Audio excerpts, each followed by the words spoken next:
Now, the next topic is pretty heavily debated and has been really since summer. Magic fans have been talking about this. Who are you trading? All right. This has been the sweepstakes that every Magic fan on the Twitterverse, on the online interwebs has been talking about for a while. And justifiably so. I don't blame other Magic fans for forward thinking when we're in a season where we've only won seven games. So who are you trading? Starter, backup, or bench? Gary Harris, Terrence Ross, Mo Bamba. Starter being the person you're most likely to trade. Ooh, man, am I glad earlier that I said what I said about starter, backup, bench, because it's tough. Because these guys have grown on me a little bit more as the season has progressed. I'm not saying I necessarily want to see any of them go. For the sake of starter, backup, bench, though, I'm really sure Terrence Ross is out of here, so I'm putting him as my starter.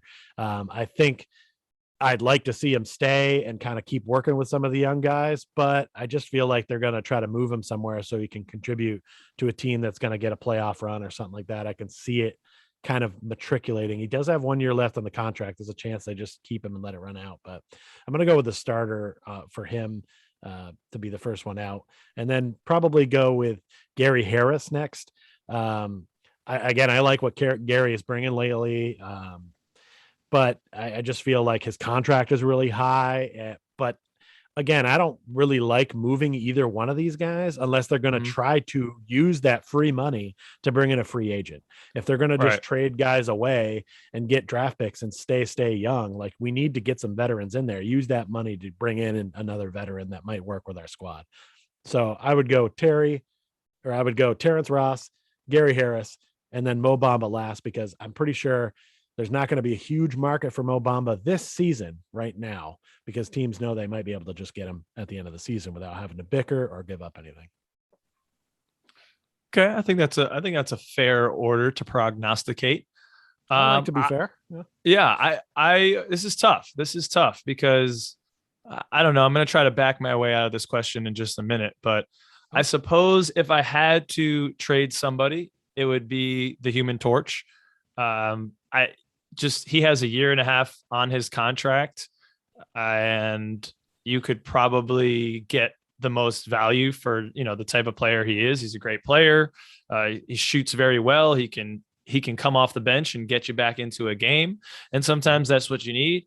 And again, with that other extra year, I think that is probably what you can get back the best package for, because a team knows that they're going to have him for a year and a half.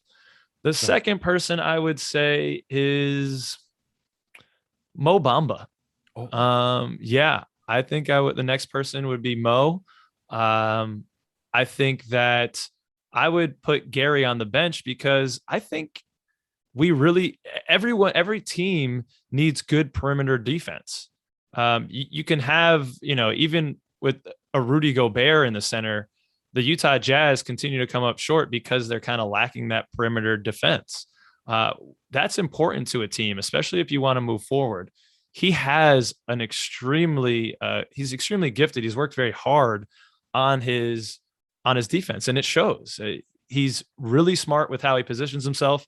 And I would love for him to stick around and share some of that with Suggs and be a 1-2 punch on the perimeter. With some of our other guards, with Markelle, with Cole, like mixing those four guards together gets me really excited. Now, the caveat with all of this that I said I was going to put on the end is all the contract stuff. Now, Gary Harris is currently making the most of any of those players. I think he's like right around 20 million. Yeah, just over $20 million from Denver paying him. No way in hell do I want to pay Gary Harris $20 million. So it all kind of depends on what he's willing to take. If he's willing to settle in, I mean, guys right behind him, like Zach LaVine is behind him. He's making less than him right now. Something with Zach LaVine's contract that was wonky, which is why he couldn't get extended. But got other guys like who's just in front of him, Tim Hardaway Jr. Like Tim Hardaway Jr. isn't much better than Gary Harris. Buddy Hield has been shooting really well, but is he that much better of a player than Gary Harris when you consider defense? I don't think so. A guy like Joe Harris, Evan Fournier is making 17 million for God's sakes. Like we don't want to get into that territory, but is he willing to take more of a Terrence Ross like contract for somewhere in the range of like 12 to 15 million. And I don't think it's the worst thing to sign these guys to a contract that's fair for them. And if, 2 years down the road, they decide they want to go, like do a sign and trade. Like Gary Harris at $15 million a year is a very tradable contract. And if he decides he wants to go somewhere, there will be tons of teams that will probably listen to Gary Harris at $15 million.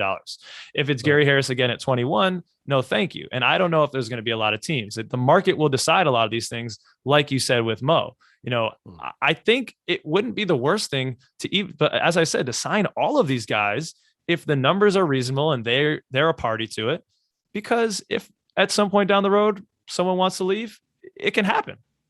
Right. This was a hypothetical starter backup bench. So we do what we had to do. But ultimately, if we could find a way to make them all fit, keep them all. Let's go. Yeah. They all bring something unique and different. Ideally, it's a business. And at the end of the day, somebody's probably going to move. That's just the way it is.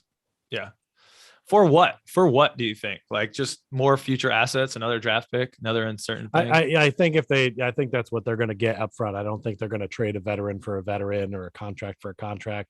I would imagine we would trade for a pick or something like that. And then maybe look to trade up if there's somebody that we really like. Because I think they're probably scouting the top 5 overall guys. And if for some reason we end up getting wedged out of the top 3 or something, and there's somebody we really like, we can put a couple first round picks together to maybe bump up or something like that. So I would imagine that's probably what their thought process is, and then go to the free agent market for a veteran later.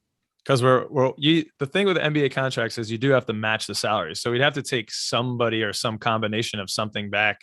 Hopefully it would be like an expiring veteran, and then a pick or something. But are any of these guys really going to garner a sexy pick? I don't know. No. It's got to be a team that's contending, that has been kind of smart with their draft capital. I don't know exactly who those teams are. Like, doesn't Milwaukee need another defender? What have they been doing with their picks? The Bulls probably just traded everything away in the East. The Nets don't have anything. The Lakers are mortgaged. Suns, like these types of teams, I don't know who has capital to want to go out and get a veteran, but we'll see.